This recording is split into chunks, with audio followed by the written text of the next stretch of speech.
In all you do, no let anybody buy you.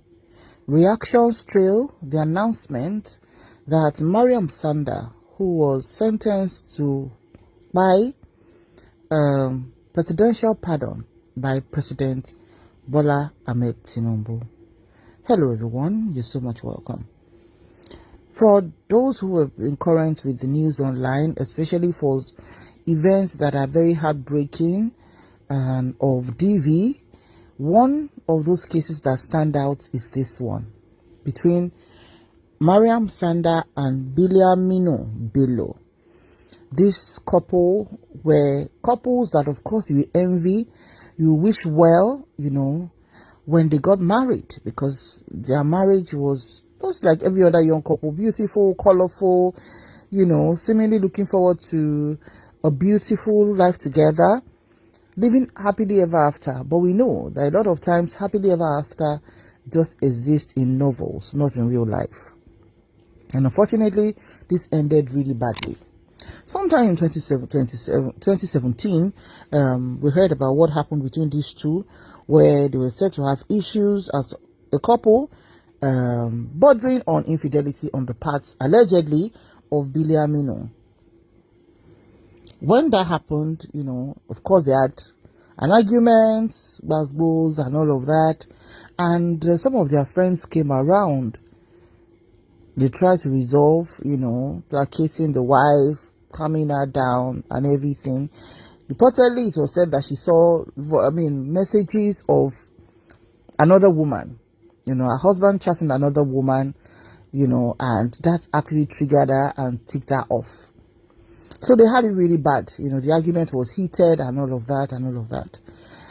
Well, after the friends intervened, trying to settle them and all of that, she had a baby at that time, a toddler, so to speak, at that time, and she was also pregnant, So, despite all the pleading from the husband's friend, not for them to settle and all of that, he escorted his friends to their car. They had discussions and all that, and he was said to have mentioned to his friends that he doesn't feel like sleeping in the house that day. He felt like he doesn't want to sleep there. He wants to sleep somewhere else. And his friends were like, if you go and sleep somewhere else and leave your wife again, after the argument and after our involvement, it will be as if you've not forgotten what is going on. It will be as if, maybe you're even going to the other woman. So don't complicate issues in your marriage. Just go home. Go and hug your wife and have a good night's rest. And reluctantly, he was said to have gone back to his house where his friends left as well. But in the middle of the night, it was said that, he was he sleeping, or he had to maybe make prayers. Then she went into the kitchen and got obe. And that was when she stabbed him in multiple times. Yes, not just one stab, but multiple times. And this actually, is what people are thinking to be what could have come over her. What could have been so bad that she wouldn't have been able to stomach? What could have, made her so angry? And is, even if she was violent, even if she was really upset and triggered again, people would have expected maybe a fight, but this one was more than a fight. It was getting a knife, we can't use the word, because of the platform, and using it multiple times on her own husband, the father of a toddler and responsible for the belle which she gets.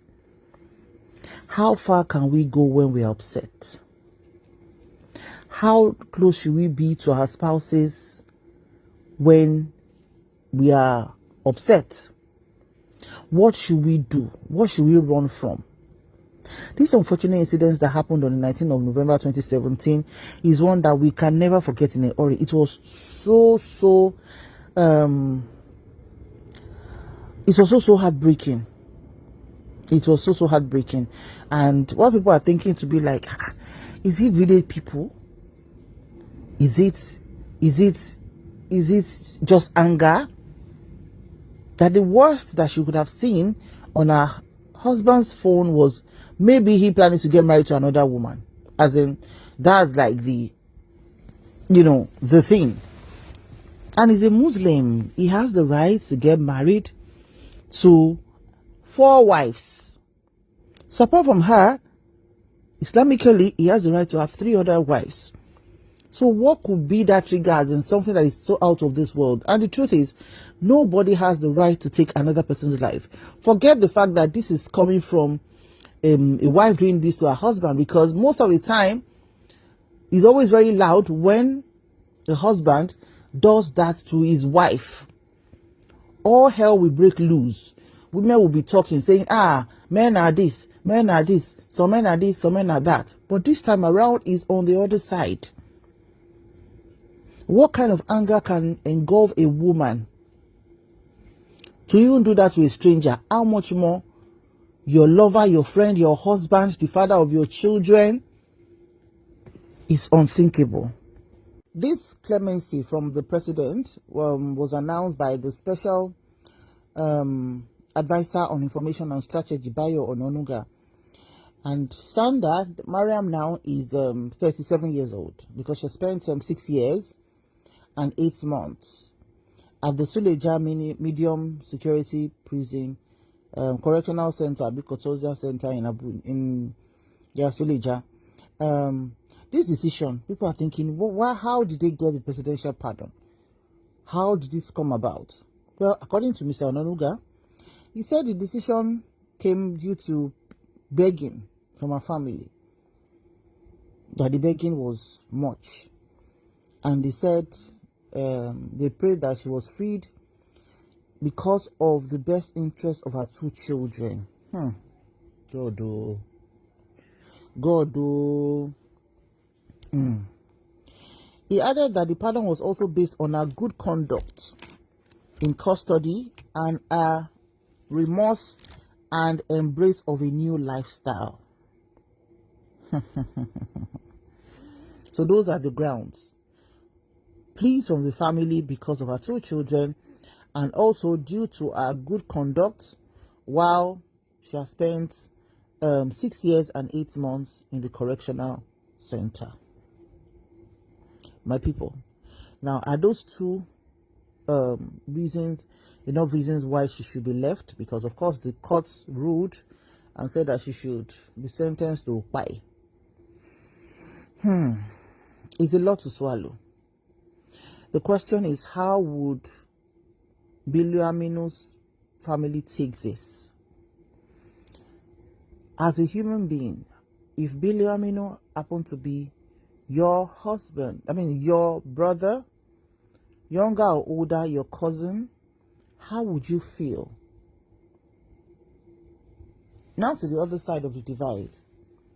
For Mariam, if you were to be Mariam's mother, sister, friend, or relative, how would you take this news of her clemency and presidential pardon? This life, is no balance. This life is not balanced. You see, the crime of passion, the crime of jealousy that leads to the end of another person's life, those crimes are very, very, very triggering. Now, the worst case of how you treat your trigger, leave the scene. If Biliamino's friends who were genuinely, interested to bring calm to the home by telling him, don't sleep out today, we just intervene to resolve a conflict between you and your wife. If you don't sleep in the house today, people will say, your wife will think that, you're also going to meet the alleged woman or whatever, or you're leaving her. And as a woman, a young wife who is also tending to a toddler and who is also pregnant, she needs you around. She needs you around. If they for no say that advice was going to cost him his life, because after they don't resolve the issue, And Biliamino went back in, with his wife. They went to bed. They went to bed to sleep, thinking maybe the storm is over. Maybe the storm is over. Ha. When they say run, when you see and you smell violence in your marriage, don't wait. The man is gone, as in he is gone. She has to now leave, with that guilt of how will she explain to her 2 children? Say, na she by their papa. How? Those children are constant reminders of the fact that she ended her husband's life. Constant reminders. Constant reminders. Some people are saying after a while she'll be flown abroad because they are both from influential families. And it was a major uproar that this caused 2 years ago. If you will not stop talking about it, because this is one case that is different. We can't remember a case where clemency was granted to a wife who married her husband or to a husband who married his wife. Should we say it's grace speaking? And should we say that anger management should be a compulsory, because this is extreme anger. This is extreme anger. So anger management should be a core thing that everybody should have an idea of. Some people are naturally temperamental, and when they get angry, all hell can break loose, and they can do anything, as in anything, in the fit of anger. They can do anything. Perhaps you're dating someone and you notice bad anger management. It will be easy for you to run, no? Before you get too involved. That's the truth. Because if you don't protect your life, no one will do it for you. May your soul rest in perfect peace.